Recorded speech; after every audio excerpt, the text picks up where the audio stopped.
Valentine's Day is supposed to be about love, romance, and happy endings.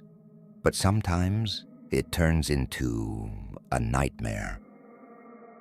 The following are 3 terrifying, real-life stories of Valentine's Day gone horribly wrong.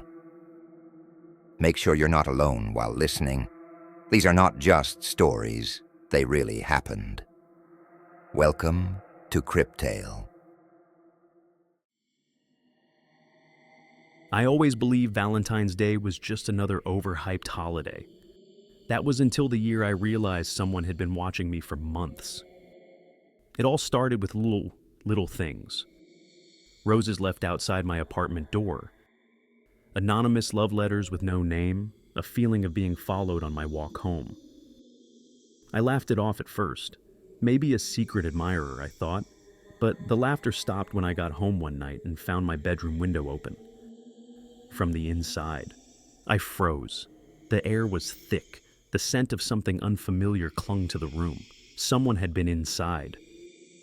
My stomach churned as I noticed a single note on my pillow. It read, "You looked beautiful today. I can't wait for tonight." My blood ran cold. I ran to the door, double-checking the locks. My phone shook in my hands as I called the police. But by the time they arrived, there was no sign of forced entry, no fingerprints, nothing. They dismissed it as a prank. That night, I barely slept. The next evening, Valentine's Day, I decided to stay at a friend's place. But as I packed, my heart stopped. A red box sat on my bed, wrapped neatly with a bow. I hadn't put it there.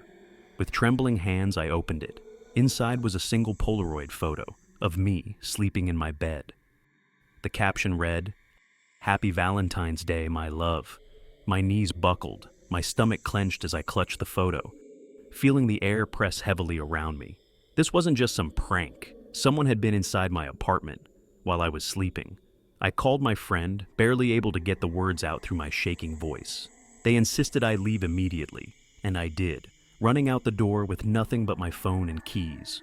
The police took it more seriously this time. They dusted for prints, checked the locks, but again, nothing. No forced entry.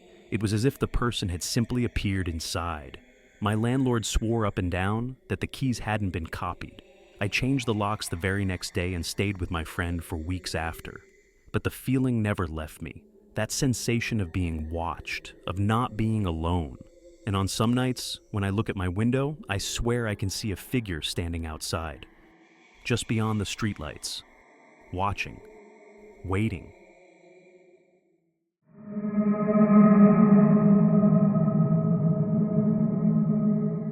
It was my first Valentine's Day alone after my breakup.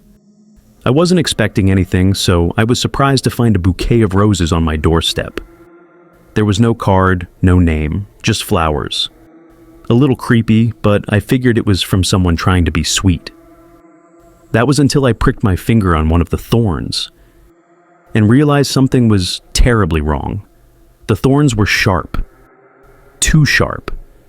And as I pulled my hand back, I noticed a dark stain on one of the petals. It wasn't just red, it was deep, almost black. My stomach twisted. I lifted the bouquet, and that's when I saw it. A single severed finger wrapped in the stems. My scream caught in my throat.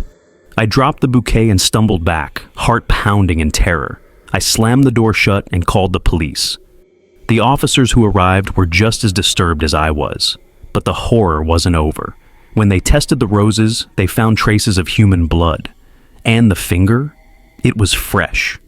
I spent the next few weeks looking over my shoulder, terrified that whoever sent it would come back.